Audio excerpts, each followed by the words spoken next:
Have you got the energy to go and do what you did before? I don't golf well, so I don't plan to retire. And do you think you could replicate what you did before? If you ask me, do we think we can do a third of that?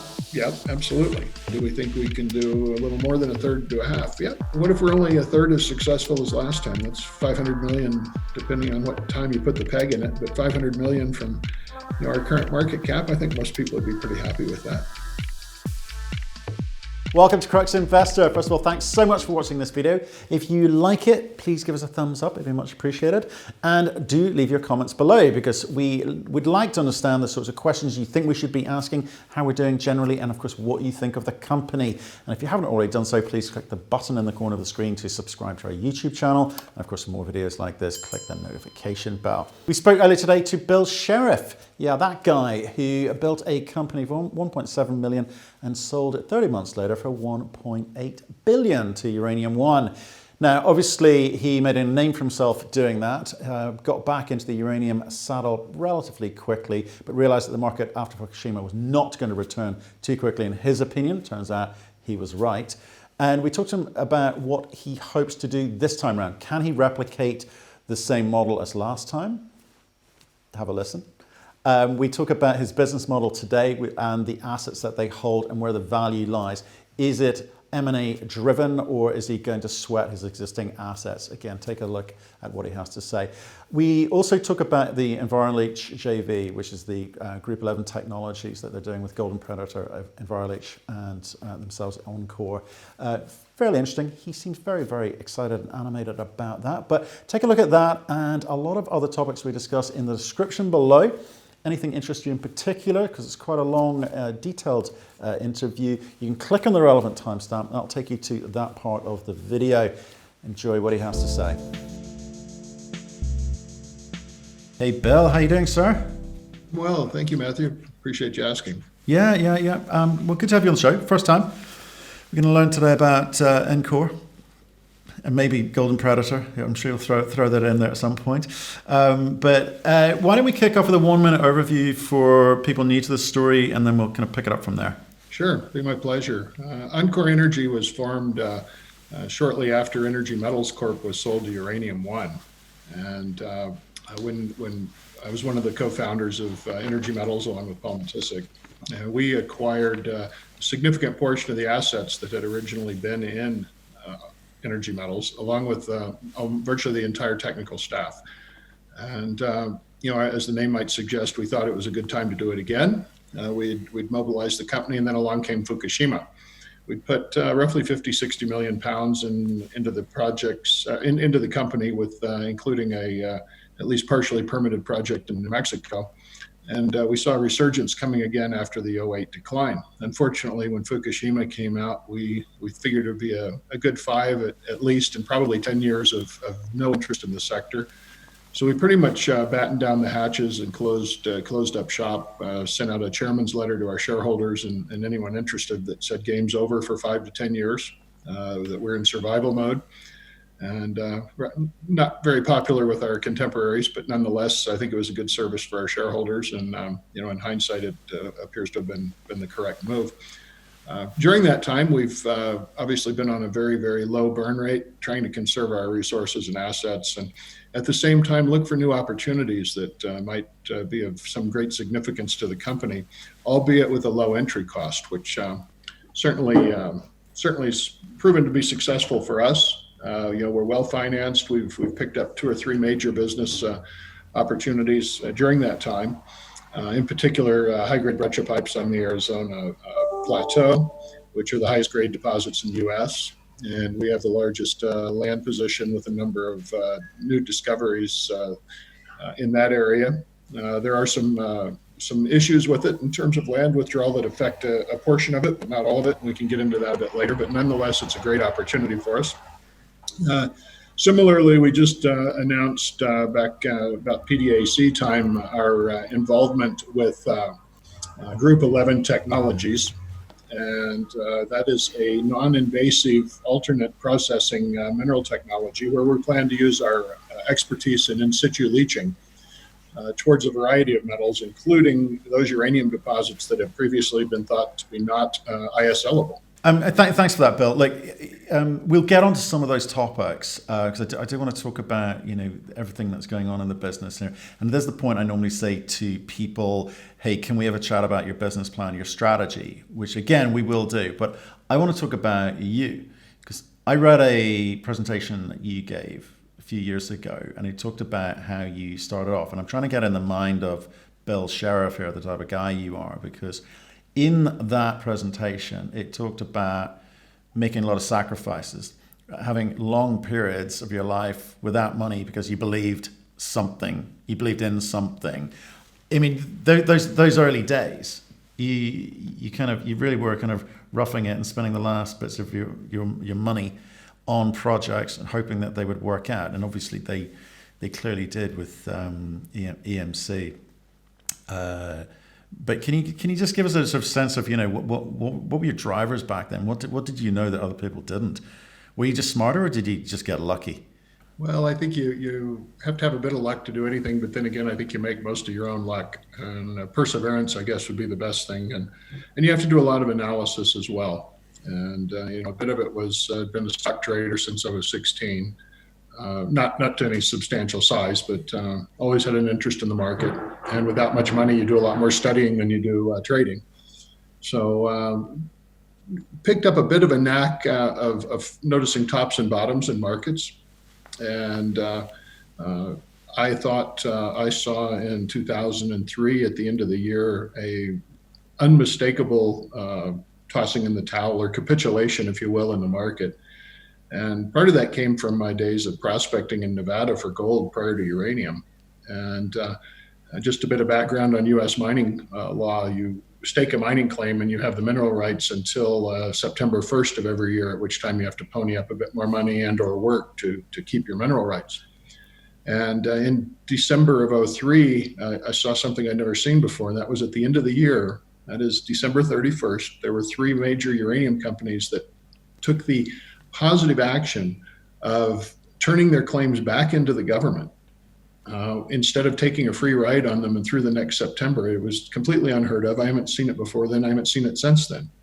And evidently it was done to take a tax write-off, to put a peg in the bleeding, if you will. And yet they would have, if they'd done nothing, they could have enjoyed the benefits of those claims for another 8 months free of cost. Many of these assets were in their annual information form the year before. So they had what they were calling reserves the year before. And things got so desperate that they actually just threw the towel in and wanted to be rid of it by the end of the calendar year. And to me, that was the most compelling scene of capitulation I've seen, like I say, either before, during, or since. And it marked an opportunity that, if the assets were good enough to be in, one of the major mining companies, AIFs, a mere matter of less than 12 months earlier, they were probably worth whatever money I could throw together to hold those assets for a bit of a rebound. And I had no idea in my wildest dreams that uranium would go to over $100 a pound in the next 30 months.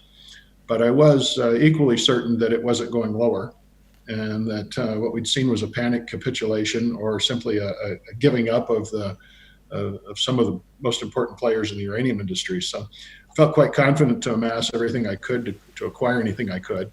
And we, during the course of the next few months, moved over into uranium exclusively from gold. At the time, gold was actually rebounding, strangely enough, after quite a long drought. So many people thought, geez, you've waited around for all these years in gold and now you're switching to uranium, which was absolutely on its bottom. And you must be mad. And I was probably the only one out there staking uranium claims for the first 6 months, and then it got a bit more competitive. But 6-month head start, we were able to amass quite a collection of well over 50 projects that had resources on them, in earlier days. And that and a lot of late nights of looking at aerial photos, looking for drill patterns. It's remarkable how drill patterns after 30 or 40 years in the desert still are quite visible. And when you're scanning aerial photos and you find a bunch of drill patterns that are 25 or 50 foot offset holes, then you can count on it being an ore, or at least a resource. And so that wasn't particularly rocket science, I guess. That was just perseverance. But the initial move in it was due to the capitulation in the market. But I guess the thing which I liked that I read about, because you're quite unusual, I think, certainly the way that what I've read, is you identify data. So there's a little story about going to Union Carbide and talking to them about data sets that they had, which they didn't value. Yeah. But you said, well, actually, there's got to be something here. I mean, can you give us that story? Because I am building up and going somewhere, but I just want people to understand the sort of, again, the mind that you've got. That was, I've always been a data fan. When I first started working for Selection Trust, a UK firm, which was back in the 80s. I was in charge of going through research. That is, I was basically leg shackled to a filing cabinet and told to dig through geologic files in search of overlooked bits pertaining to gold in the Southwest U.S. We identified 2 or 3 deposits that have since seen production by digging through filing cabinets. And so I became an early advocate of the fact that there's probably a good number of mines to be discovered in already discovered work. And so we've done a lot of what we called data mining at the time, although it wasn't anything having to do with high-tech computers. It was physically, manually going through literally tons of paper data. And I still do that, as a matter of fact. And anyway, I set out to acquire the largest independent database in the mining world, at least in the Western world. And, aside from Newmont, Barrick, and probably RTZ, was successful at doing so. Union Carbide, I picked that up in 85, 86, somewhere in that time frame. And I went up looking for a single file. And the gentleman running the operation at the time, they were down to a skeleton crew pretty much doing reclamation in Yerevan. Took me into a large warehouse with, I think 800 or 900 filing cabinets and countless boxes, and said, well, have at it and see if you can find the file you're looking for. Well, after about an hour and a half, I realized the chances of me ever finding it were slim to none, and started putting together another plan to perhaps buy maybe 100 of the select filing cabinets, because when I was going through the filing cabinets, I noticed complete resource studies on projects that had yet to be mined. And there was a complete data package, hundreds of millions of dollars having been spent on it, identifying a resource. Granted, the price was down and no one was interested then, but it wasn't going to stay that way always. As we all know, commodities are quite cyclical. So I went in and made a pitch to him and the vice president to buy the 50 or 100 filing cabinets for some modest sum, I think 10 grand, which I had probably 50 cents of in my pocket at the time, but I was going to worry about that later. And instead they said, well, we won't do that. And as I was walking out the room, they said, but we will sell you the entire collection for that, provided that you clean it out of that building in the next 4 weeks, because their lease was up. And so I said, sure, I'd be glad to. Had absolutely no idea how I was going to accomplish that task. But the first thing was to bring in a dumpster. We filled a 15-yard dumpster every day for 4 weeks, just getting to the data that we wanted. Ended up moving 58 tons of paper material to a warehouse in Durango, Colorado. And while we were packing it up, we were sort of going through it, so we made a couple of notes and actually picked up a couple of very good projects along the way at the time. And that was about the time that we had the boom that turned to a blip, about 86. The uranium market had a good month or two, and that was really about it. And everyone thought, this is it, and there it goes, and not much happened. So I was able to actually lease out a couple of the properties and cover my cost on the database and make a few bucks. And in any event, after a lot of hard work and calling in every favor I had from the few friends that were still speaking to me from previous attempts to do that, we were able to complete the task and get all the data. And that was just the beginning of the data acquisition. We went on to acquire W.R. Grace, Atlas Precious Metals, U.S. Smelting and Refining, quite a number of collections. And where's all that data now? I mean, who owns it? Good portion of it. Well, the precious metal part in the United States, I sold to Ely Royalties, where I'm a board member. Sold most of my gold projects to them as well. And the uranium data still resides with enCore, and that's the worldwide uranium database. They have essentially a cost-free license to use it. It remains my data, but they can use it. And some of the other worldwide data on other commodities is still held here as well. Okay. By myself. Fantastic. Okay, so you like data and you don't mind rooting around for it. So I just think it's insightful into the minds of the individuals when we're talking to them. So can we just talk a little? I know we're going to talk about enCore, but can we just talk a little bit about the rise of EMC and obviously the eventual sale for $1.8 billion, because at the time that was one of the smartest deals going, right? So, but you learned a few things along the way, I imagine, about the do's and the don'ts. I guess the most important do is if you have conviction in something, being first mover is far more important than anything else. We were the first to go out and collect the projects. We were the first to put it together into among the first to put it together in a public company, and among the first to the trough to refinance at every opportunity during that 30-month period. And also became a huge believer in merger and acquisition. One of my other unpopular theses in the junior market sector is there's way too doggone many little companies. And the chances of success as little companies are not particularly good. I probably have harsher views than that, but we'll leave it at that. I think the only way to really make it is through M&A and putting, tying your rafts together to get a bigger company to not only survive the bad times, but to prosper more in the good times. And that's true whether you're a one asset producer in the gold market or whether you're a collector of resources in the uranium sector or what. And it all comes down to cash flow. And I think that's been really illustrated over the course of the last, pick a time frame since 2008, be it 5 years, 10 years, 2 years. And you look at just the gold sector, and I know it's not a gold interview, but this illustrates a point, I think, quite well. If you look at the Australian Stock Exchange index of gold producers, it's had a fairly significant uptrend over the last 5, 10, 2 years, whichever time period you take. That same time period has shown the TSX-V, which is probably the world's biggest collection of small junior gold miners, make continual new lows. And if you look at the price of gold, it's made a nice, decent move in between there, notwithstanding the post-crisis or post-COVID situation, but prior to that. And so I started asking a lot of people in the market, both in Australia and the US and Canada, what's the difference? And everyone in Canada said, well, it's due to the pot stocks coming in and taking too much, or it's due to the blockchain, or it's due to this, or it's due to that. Quite frankly, we live in a global market. I can get on Interactive Brokers or any number of other platforms and trade 27 markets at the touch of a button. So I don't buy that.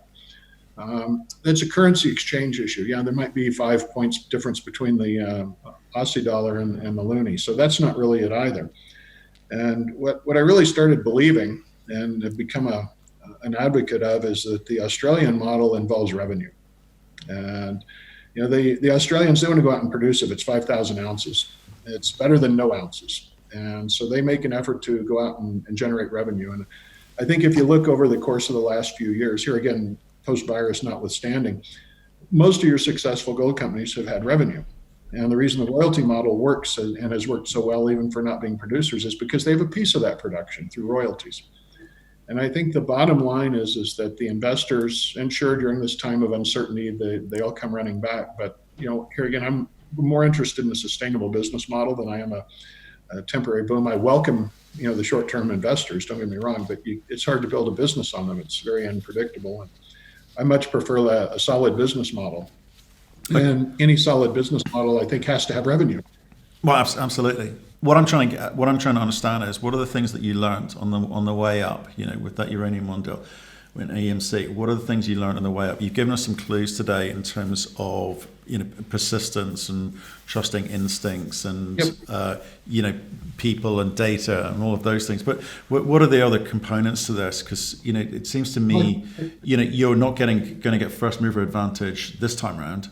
So what are the things that you can use? No, but I think you can get first mover advantage in a number of places. It doesn't have to necessarily be. Last time it might have been in collecting the resources. This time everyone has a handful of resources. So, perhaps this time it's in some other aspect. There's a lot of first mover things, keeping your market cap down to where you can raise money without blowing it out, taking advantage of booms to raise money. I guess all these things revolve around the word timing and towards revenue.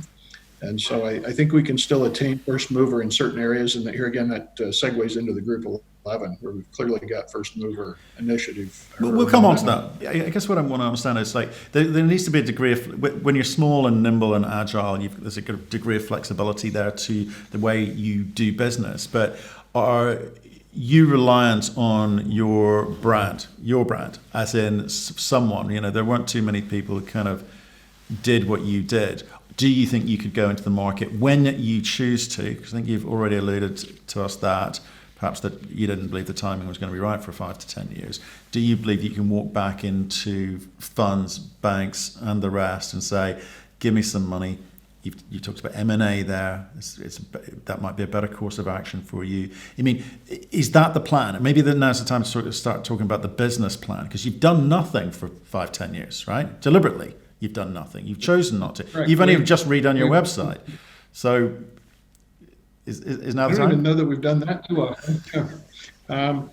We've made a couple of acquisitions, like I say, the breccia pipes, but essentially it's been pretty quiet. And that's by design. It's not that, I don't think the next push in uranium is going to be to who has the most pounds in the ground, which last time was definitely a pounds in the ground game, although we benefited immensely from our having picked up a production asset in Texas and recommissioning that because it gives you the means to production. And I don't think we have a dissimilar view this time. There's only a select number of production assets in the U.S. The permitting window to get a new production license is very long. Even with the Trump administration, it's shorter than it was, but it's still quite arduous in the uranium sector. Needless to say, I think know of all the possibilities that are on the board, and without getting into specifics, I think clearly we're looking at a similar strategy in terms of finding a production-oriented base. Now, then, whether we do that through acquisition or through M&A, whether we end up being a bigger or a smaller part of that, time will tell. But clearly, I think that's a real plus, and the only way you're going to really distinguish yourself from the other explorers, if you will. And I don't think there needs to be a lot of exploration. There's so much uranium already discovered. You've got to figure out a way to get it into production. And that's our key motivation here. So here again, M&A, we did 5 M&As in 30 months at EMC. And I think that is not a bad choice for this next time around. And it's silly to talk about 5 when you haven't done 1. But we're certainly on the lookout for that. And these things come in different ways. You don't have to take over a complete company. You can take over a package of assets. In fact, we did with Metamin for the breccia pipes again, but it was relatively small, and it brought us some good discoveries, but didn't bring us the production license. So clearly that's what we're going to be looking for. Okay, but back to the original question, which was, do you think anyone's listening to you if you say, right, I want to get some money? Yes. They are? Yes. Okay. Absolutely. And I think that ironically, a certain amount of that credibility has been brought about by our skepticism of the market over the past decade. I think some of the bigger, more savvy investors are quite happy that we saved them money during a time when others were perhaps a bit overly optimistic and chased a number of little blips that turned into nothing. Clearly there's other companies that have production assets, have experienced people, are good companies. I actually own several of them in my own personal portfolio. But I think that credibility of having done it and the way we're doing it will serve us quite well when it comes time to look for financial backing in terms of a major acquisition. Now you've already... Of course, we stay in touch with those potential bankers. Right, okay. So you feel confident at the time you want to go to market, you're going to be able to raise capital. I guess the trouble is doing it at, what if you got $30 million is not ideal. So how do you plan to, because again, you haven't been marketing out of choice, you haven't been marketing, how do you drive that so that your cost of money is not so expensive? Well, if I were to completely answer your question, I might give away a bit too much information. So it's fine. Let's just leave it at we've had offers for dilutive financing all the way along. We've had offers of more cash than we found opportunities to deploy sensibly. And we don't expect that to change any. At the same time, there are other methods to achieve things other than through stock issuance. And we certainly have been kicking the tires, haven't been able to close any of them yet, but certainly have a few of those in mind. Whether we'll be successful or not, I can't tell you. I think we have the right tools and the right backers to become successful, and it's a matter of identifying the right opportunity. Okay, well, let's come back on to some of the projects in a second. So I do want to talk about a couple of those. You talked about having a slightly contrarian view to other people in the marketplace with regards to how long you thought this recovery would take. And as it turns out, you're right. There's always someone who's got to be right. In this case, it's you. You called it right. Little recovery recently, went from $23 to $34, and it seems to be sort of settling around in or around that mark at the moment. Do you think that we have just seen another blip, I think, to use your phrase, or do you think, along with everyone else now, that the macro story is there to drive this thing, further, in terms of price discovery, price recovery? I think we're in the first phase of a transition. I think we've seen the bottom, which is an important first step to answering your question. I don't feel any qualms about saying we've seen the bottom. I think it's higher from here. I think it's probably going to take longer than most people currently think. But I do think that we're in the right place at the right time. I think when you get out around 2022, 2023, maybe 2024, the global metrics on it are quite favorable. There's been a bit of discussion about with the COVID situation and the clear reduction in electrical demand that's going to hurt the nuclear industry. Not so much in the Western world. It may reduce some of the demand in China, conceivably some in Russia, but it's a whole lot easier to turn off gas and coal-fired and those sort of plants than it is a nuclear reactor. So I don't think we're going to see much of an impact over here. We do think that a lot of the niches, if you will, developments in terms of small mobile reactors, in terms of Westinghouse's enCore brand, which is obviously the same name as ours, but no affiliation, where they're coming up with a superior meltdown-proof fuel rod that's gone into commercial testing this year for the first time. We think those are going to spur demand and re-acceptance of nuclear power. There's certainly crosswinds in the market. I think while we're being a domestic uranium company, we support the movement of the domestic uranium companies in terms of getting some relief from the U.S. government. I guess how would we say that? We would welcome it, but we don't necessarily anticipate a lot of it. We think that things that don't cost money might get done quicker. Obviously, from our time in Washington and discussing it, budgets are an issue, especially when you have to get bipartisan support. So a lot of the movements to shore up the domestic uranium industry are going to run into tough sledding when it comes to getting bipartisan support, we think. Yet some of the initiatives of the administration will probably go through that don't require necessarily cash injections, and we think we'll benefit from that. But here again, we aren't building our future or the foundation of the company dependent upon the government supporting of an industry. We think there's a true shift in the supply-demand metrics. I think we've got a mini perfect storm. We had a perfect storm in 2004, 2005 when this happened with MacArthur flooding, and then monsoons flooding Ranger, the AIDS epidemic at Rossing, a whole bunch of unrelated events combining to curtail supply. And we've got a similar situation now. The only question is the duration of it, because part of that's COVID reaction. So I guess if you believe the nightly news and everything's going to be a V-shaped recovery and life will be just like it was 2 months ago in another month.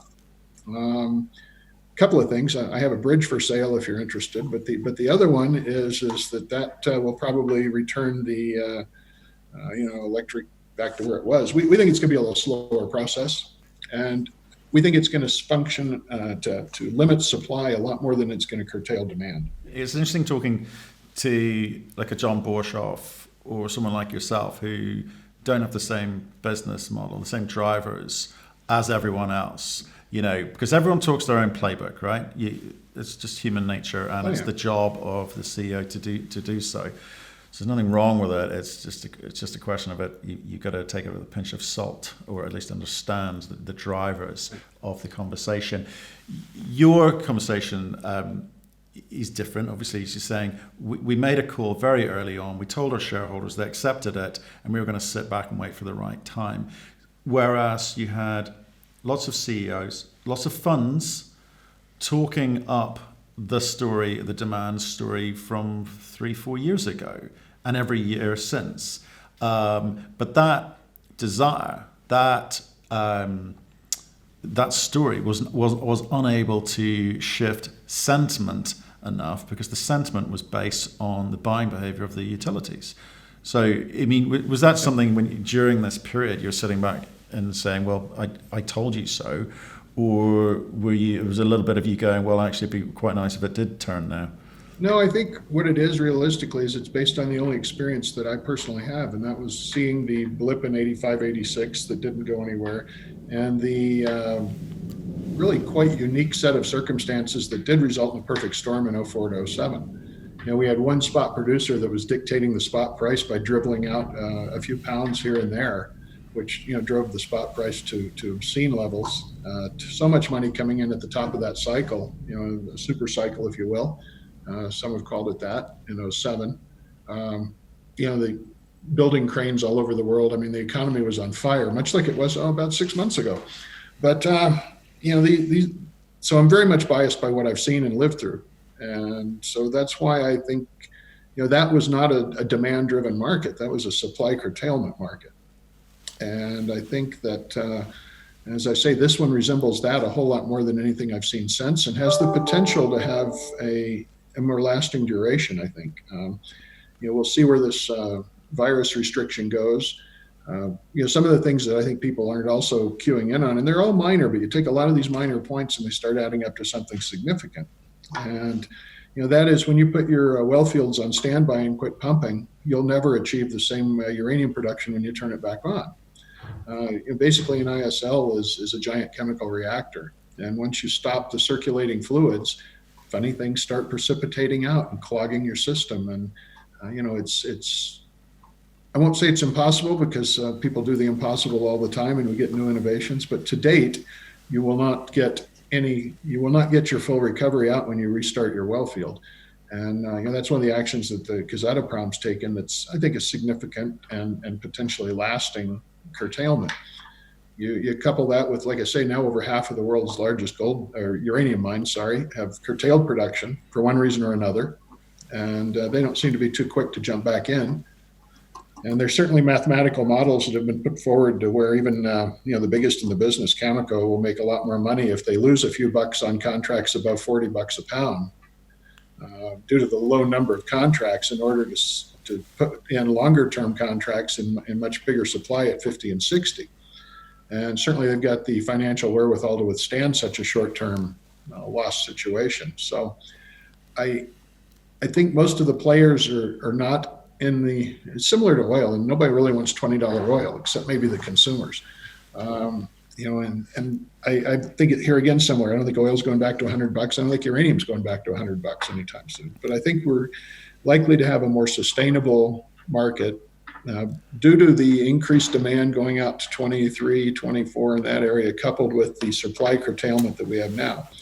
And if that supply curtailment isn't released in the next 6 months to a year, it may very well continue on until the point where the demand picks up big, which time you might have some sort of significant, you know, more straight up move. In the meantime, I think we're just going to see a general uptrend that I think is probably quite healthy for the industry. You know, the uranium industry is not known for a lot of long-term moves. It's known for spikes and hurry up and wait. Yeah, okay. So I just want to make sure I totally understand this. So obviously you're referring to sort of UXC or trade tech numbers about, you know, 22, 23, or possibly even 24, where there's that kind of crossover between the supply and demand numbers. But are you suggesting that we could see the types of $100 or plus price here, or do you think this slow, steady recovery will be that to a point up to $100? Do you think we've learned anything from the last cycle, is what I'm asking? A lot of people have learned a lot of things. I'm not sure any of them are the right thing for the future. Hindsight's almost always 2020. So, but I personally, and this is just my view, we have others on the board that have a very different view. We have a lot of pretty smart guys with a lot of good opinions. I'm probably least of them in terms of the knowledge of the nuclear industry, but or at least the rookie in the group. But I don't think you're going to see the $100 a pound unless the supply curtailment lasts long enough to overlap with the demand increase. And if it does, then all bets are off. It could go, pick a number. Could certainly reach its old high again. I think far more likely is we have a really good chance to, in a straight but slow line, get up to the $50, $60 range, which and have that sustainable over the next 5-6 years, something like that. I don't know, maybe longer. Okay. Depends on where we go with the nuclear industry. Well, I guess that kind of number would suit a lot of people. But the other aspect of the last cycle that we saw, which you came in at the front end of, was the fact that a huge number of companies, 450, 500 companies set up to be uranium miners. Well, I don't know about miners. They set up to be uranium companies. I think a lot of them knew they'd never get into production. But that meant that a lot, and this is why we do this show, it means that a lot of people lost money. Some people made some money, and a lot of people lost a lot of money. That's the nature of these cycles. They bought at the heights thinking it would keep going, and it didn't. And I'm just trying to get your sort of sense of, do you think we'll kind of see that kind of crazy behavior from the market? I think you'll see a small version of it in the $50 to $60 parameter, a slow gaining of momentum, maybe up to 100 companies. I don't know, pick a number.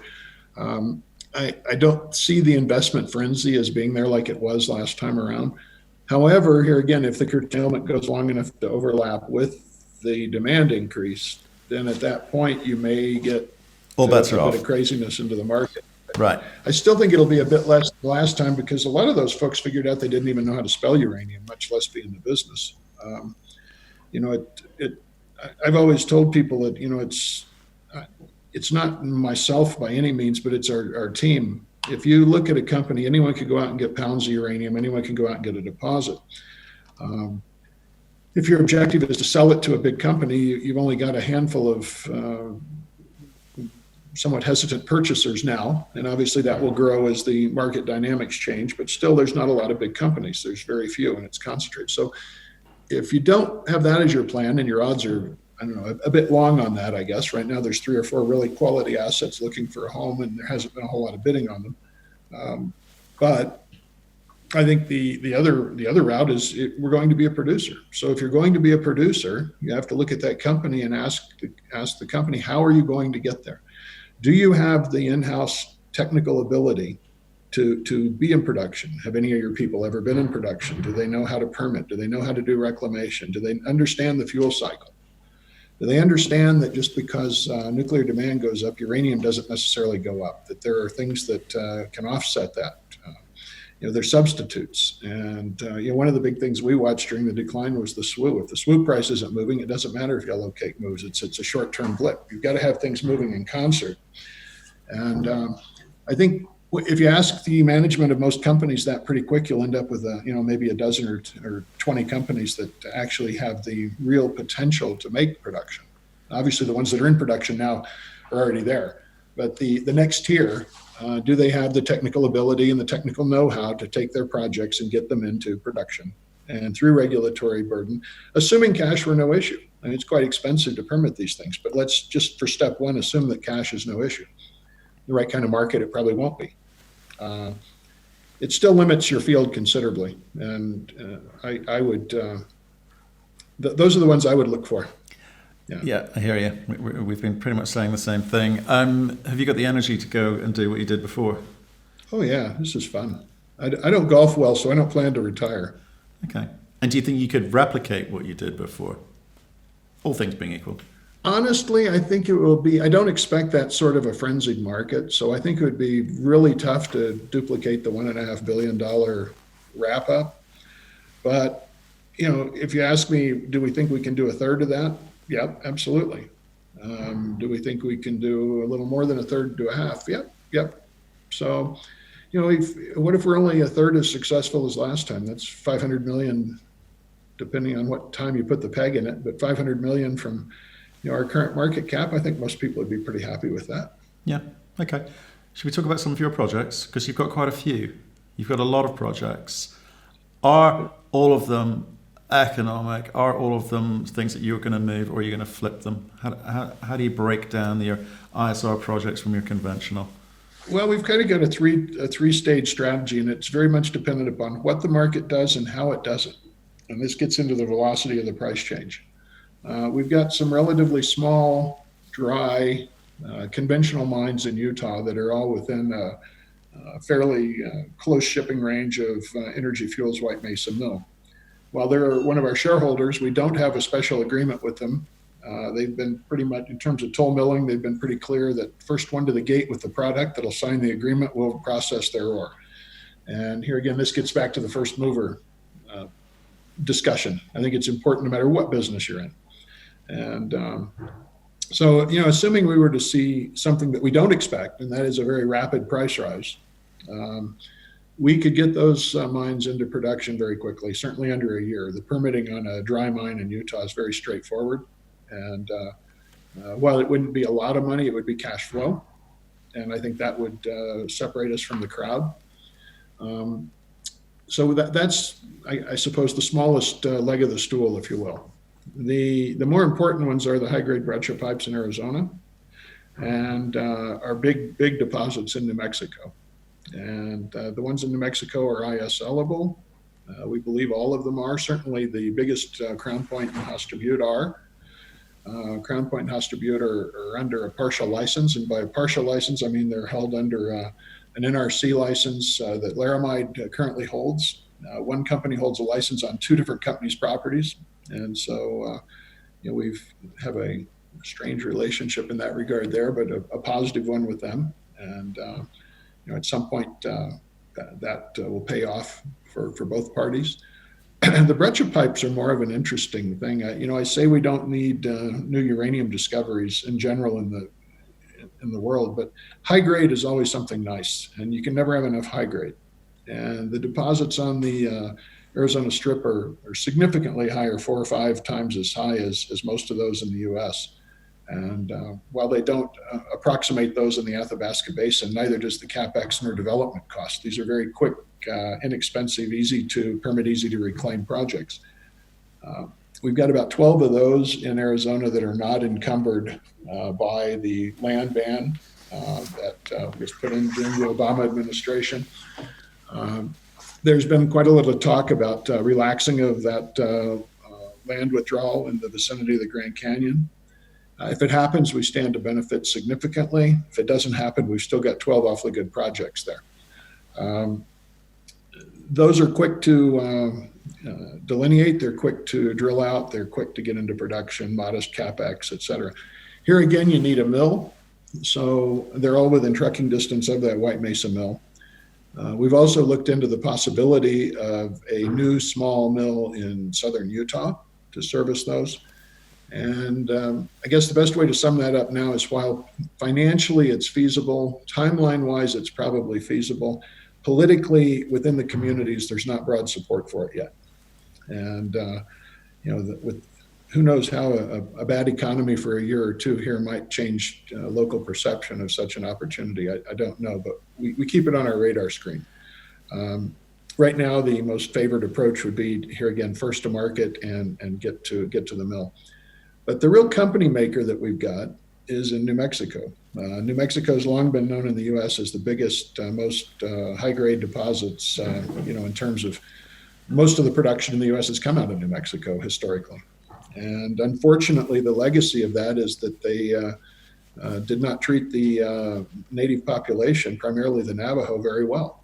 And there's a long history within most of the native families, or within the Navajo families, of something that happened that wasn't good somewhere within their family relating to uranium mining. And in fact, just as an illustration, in the 50s, the U.S. government handed out cigarettes to underground miners, and then figured out that there was a 100% chance of death within a 4-year period if you smoked underground.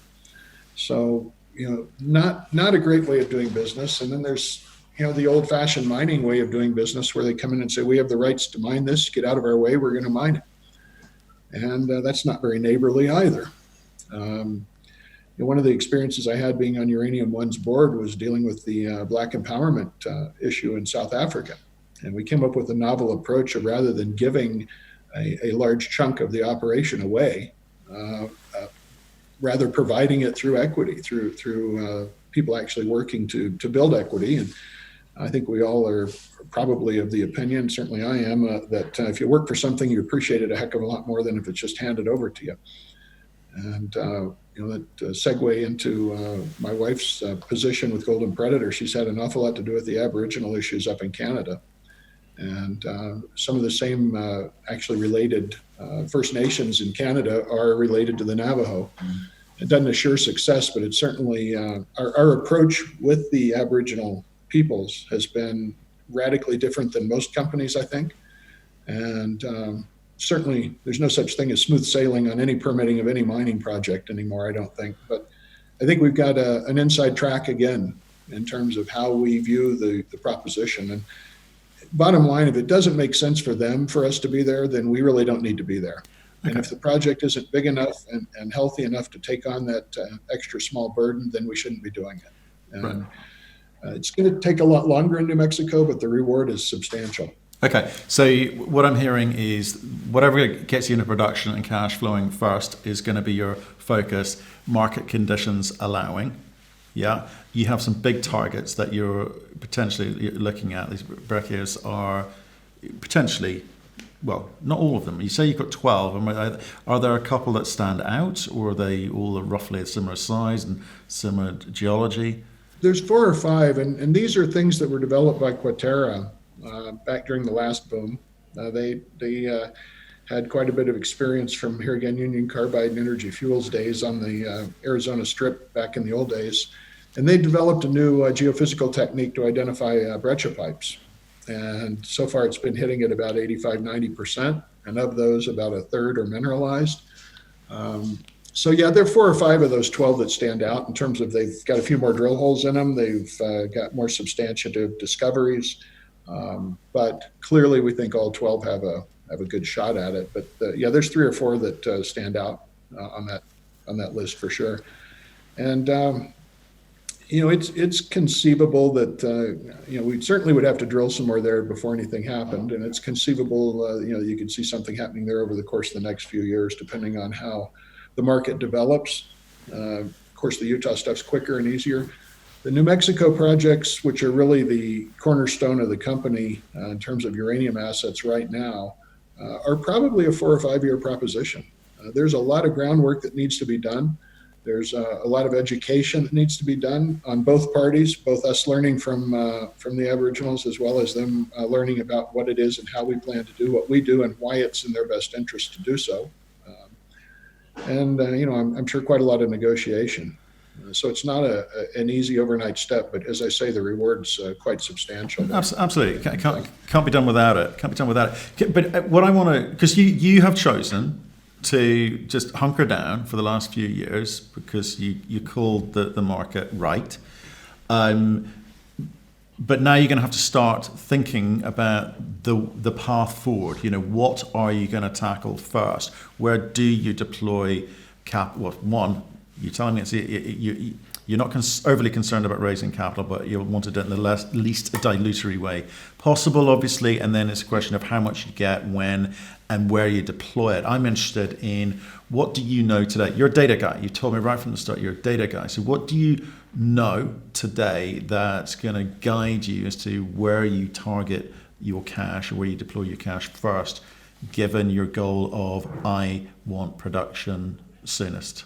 Yeah, good question. And I'm probably not going to satisfy your question with the answer, but I'm going to give you a multi-part answer because it's honestly how we're operating and how we view this. We have been spending a good deal of time looking at opportunities to acquire individual assets and or packages of assets over the last few years, even when we were not very favorable on the market. Our criteria has changed a lot due to our much more favorable view now. In fact, I'd say we're positive at this point. And so we've gone back to look at a couple of the things we'd looked at before that we were sort of interested in, but they didn't quite meet the hurdle. I would like to think that we'll reach fruition on one or two of those things within the next, well, by the end of the year, shall we say.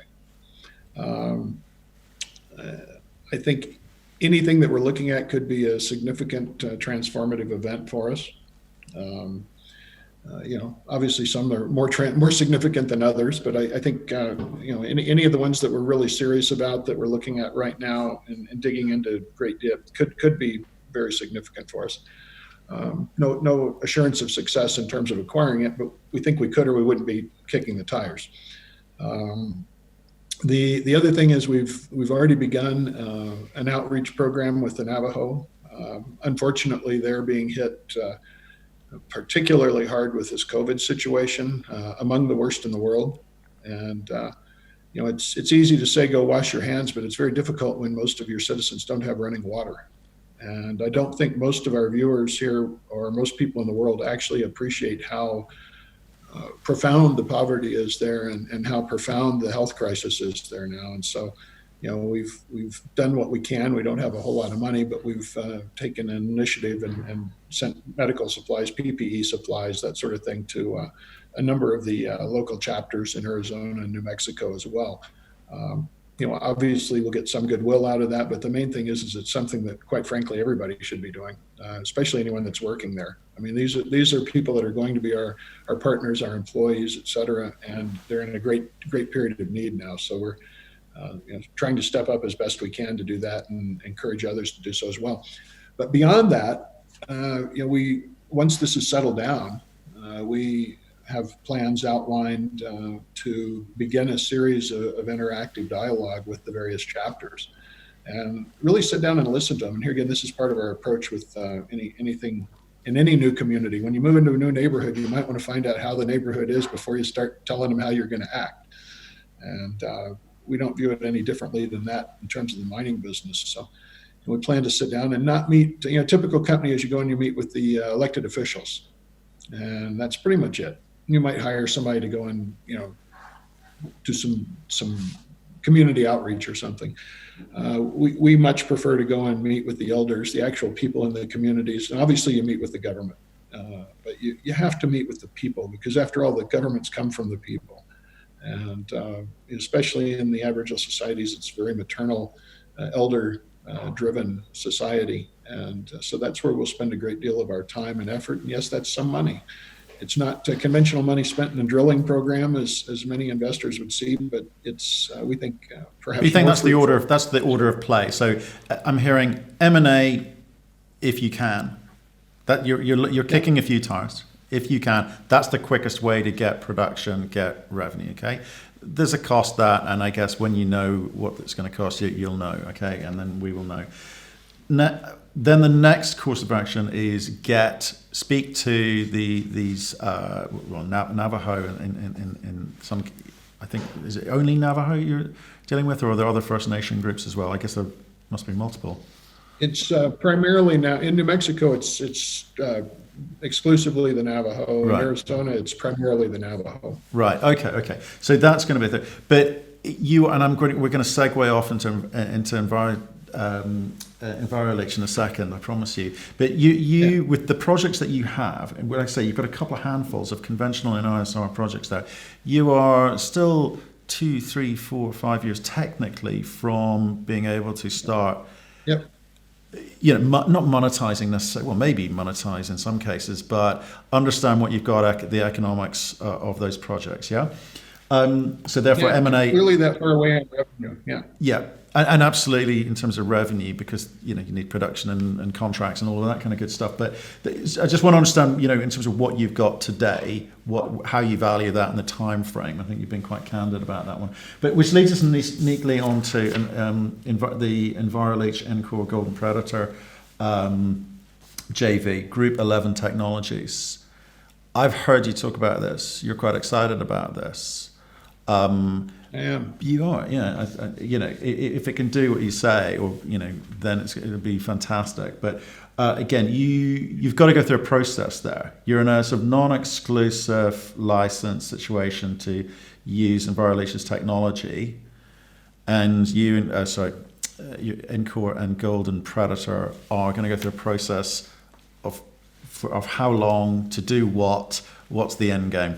Well, I think and thank you for asking. I do get pretty excited about this. I get excited about uranium, but I get particularly excited about this end of it. The mining industry is pretty quick to adapt change. After all, every century or so, they come along and do something new. And it's been about 100 years since we started using cyanide, so I think we're due. Cyanide is not the evil that many people would portray it. It's quite controllable, and you have to be cautious with it, but you have to be cautious with just about everything. That being said, its perception isn't likely to change, and the NGOs are only get stronger. There'll be more and more opposition to it, and I think that trend's pretty clearly established. I don't see any reason for that to change. Perception stronger than fact in this instance, and in many instances. So, we started getting onto this when during the depths of the uranium market, when we didn't see much hope for it several years back. The board started saying, well, let's look for an alternate but aligned industry or business opportunity. And so we look around the room and we see, first off, we kicked a lot of tires on that, didn't come up with anything. And just over the course of last year, we started realizing we've got a tremendous amount of in situ expertise here. In fact, Dennis Stover, our CEO, was one of the founders of the in situ, one of the inventors of the in situ process. And so a lot could be gained just historically talking to him. Before this was actually working, did anyone think it would work? No. Everyone thought it was a silly idea. Once it started working, who was your biggest opponent? The uranium mining industry, believe it or not. For over a decade, they spent tens of millions of dollars trying to squash the ISL uranium industry. And of course, that at first makes you go, well, why would they do that? Well, it's because the uranium industry, and I think the gold industry, every industry really enjoys status quo. They don't really embrace radical change, especially when it may have to do with the extension of their permits, refurbishing or retrofitting of their plants, et cetera. You can see why it might not be in their best interest. Certainly some of the major Caterpillar manufacturing companies and Komatsu may not like the idea very much either, because if you could go to in situ mining, you're going to need a lot of big yellow iron running around. Fortunately, the drilling companies might like it, especially with low oil prices, because you need a lot of holes drilled. But we started doing a bit of research, and I was shocked to find out that there are actually ISL mines for gold in the world. And I think most of our viewers would be very surprised. Most geologists are very surprised. But indeed, there are a number of them, not a big number, but there's more than one in Russia.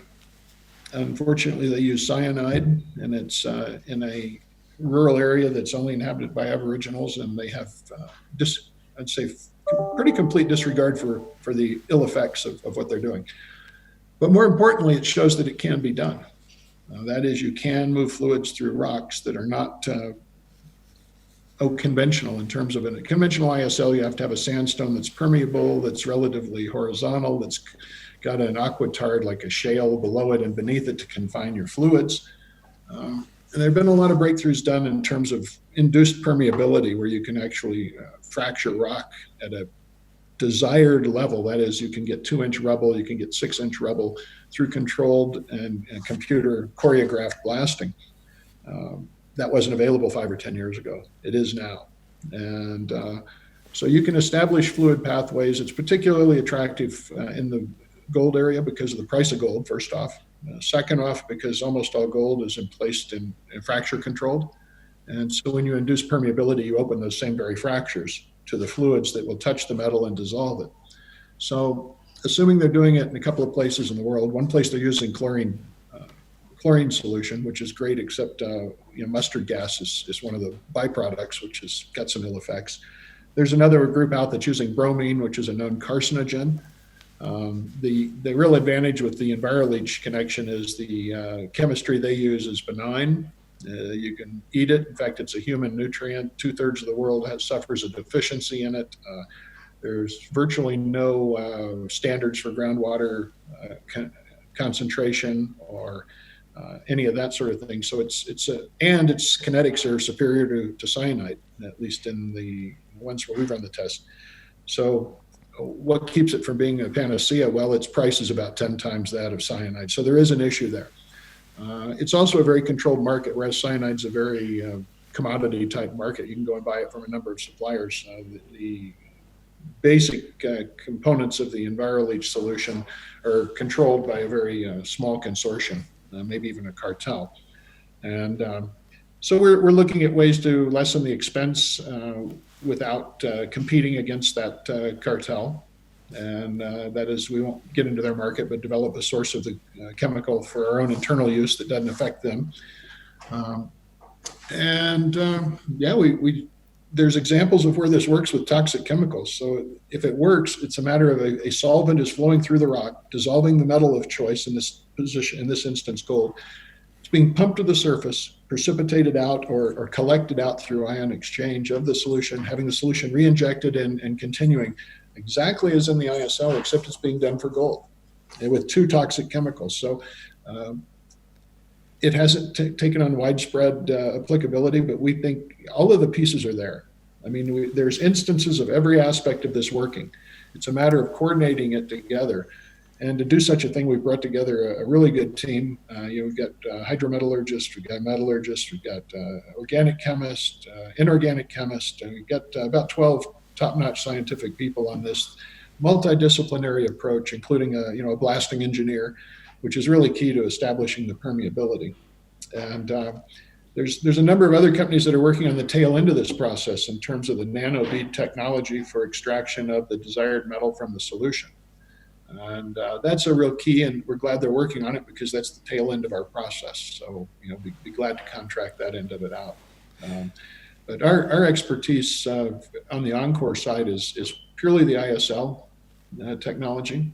And we have made a lot of internal evolution from a period a year ago going, well, it has to be a flat sandstone with shale on both sides because that's the way it's always been for 50 years.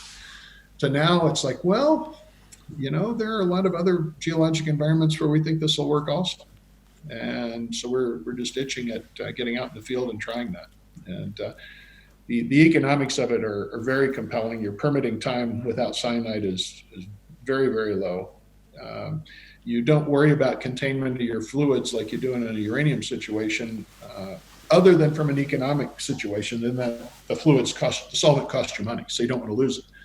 But in terms of confining it, you aren't having any nasties get out into the environment, so you aren't concerned other than in an economic way. So your permitting is far less, reclamation is far less. So you can afford a cost multiple on cyanide. The question is, what is that multiple? Is it 10? Probably not. Is it 2 or 3? Easily. What we're doing now is determining where in that field the tipping point is. And it's going to open up a lot of projects that ideally the best places to use this are the places they hate cyanide the most. Montana comes to mind. Romania comes to mind. All these big deposits that they've run out to people and basically banned cyanide. If you can come in with an environmentally acceptable approach to remove this that is essentially non-invasive. The non-invasive surgery revolutionized healthcare and certainly was, a disruptor, if you will. And we see that this is the exact same analogy. You can say going out and drilling a hole and putting a pump solution, series of pumps in is not non-invasive. Well, non-invasive surgery is not very non-invasive if it's your shoulder that they're operating on, but it beats the heck out of the old-fashioned way of ripping it open. So very, very much of a correlation there, I think. I can tell you're passionate about it. I can tell that I read the terms that you enCore putting in 750,000 Canadian plus your expertise. I think Golden Predator are managing the process. EnviroLeach will obviously be one of the joint venture partners. If I'm looking at their business, they've got whatever their market cap is, sort of 50 million bucks or something like that. This is a non-exclusive deal that you've got, right? So they are going and doing their thing too, and you're doing it concurrently.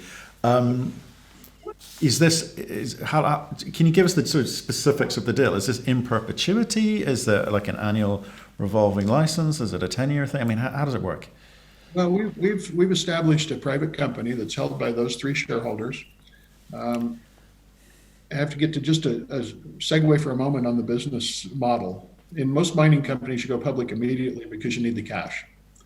In almost every other industry, medical, high tech, any of these things, you try and stay private as long as possible. And when you go public, it's actually your monetization. It's at the back end, not at the front end. And this is really not a mining venture. This is a high-tech venture. This is a non-mining metal recovery venture. And as such, we want to keep it private as long as possible. What 1% or probably a hundredth of 1% of the world's capital is really interested in mining. And probably at least 2/3 of the world's capital is adamantly against mining. So we think we'll have a very fertile pool of capital to reach out to. That's why we've incorporated in Delaware and we're a U.S. company. We aren't going after the mining investors. We're going after the rest of the world. EnviroLeach it's not a competitive issue with them because their primary function is going after the electronic recycling end of the business, which we have no interest nor expertise in. They have no expertise in ISL. And to us, ISL is the key to changing and revolutionizing the mining industry. It works in copper, here again with perhaps not the best reagent, sulfuric acid. But if you can come with a benign reagent that works across a broad spectrum of metals, you really can change it. You can do away with the smokestacks, you can do away with the smelters, you can do away with the tailing stands, the leach ponds, open pits, and end up with a nice green area. So it's timely from the ESG movement.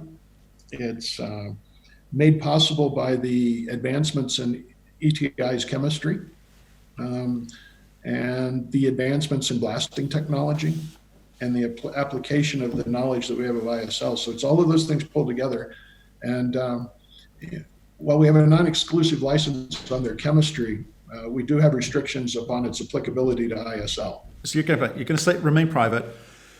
Are you guys funding it? The three of you funding this thing? Well, not equal. It's 40-40-20. How did that conversation go down in the kitchen with Golden Predator? Well, obviously everyone wants more than they're going to get, don't they? But in reality, there are two fundamental. The conversation ranged from equal partners to not being a partner at all for Golden Predator. And after all, really, at the end of the day, the logic prevailed. There are two really critical dynamic parts of this. One is the in situ leaching aspect, which we at enCore have a great deal of expertise in. In fact, I think between our guys, they hold 7 or 8 patents on it. And the other part is the chemistry. Now, the day-to-day management of it and I guess the reason Golden Predator's got a seat at the table anyway is because we were the first commercial application of their chemistry. And this was not in an ISL mode, but in a milling mode, utilizing gold recovery from a concentrate. So, and that will be a niche business of the company as well. But the focus on it and the real prize, if you will, is the in situ. Right, which comes back to enCore.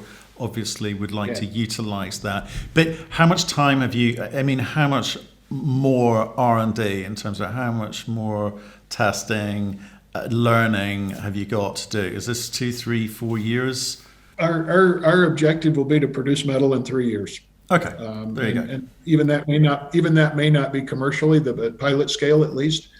And obviously, we'd like to exceed our positioning. But when we've drawn up the budget for this, we've looked at taking on 3 projects, test drilling them, doing a lot of circulation tests, a lot of flow tests, that sort of thing, and 3 different geologic environments that we believe all will work when we go into them. But they will be different to give us a broader spectrum of testing. Because just because it works doesn't mean it's working. There'll be difference of efficiencies between the different tests, even if they all work. Exactly. And, so they go from there. But we're planning on funding it. I want to get back to that. You'd ask about that. The initial funding has been taken care of by the arrangement. Additional funding there's been a founders round that's signed up for but not closed yet because we're still doing paperwork. The virus slowed down our paperwork considerably.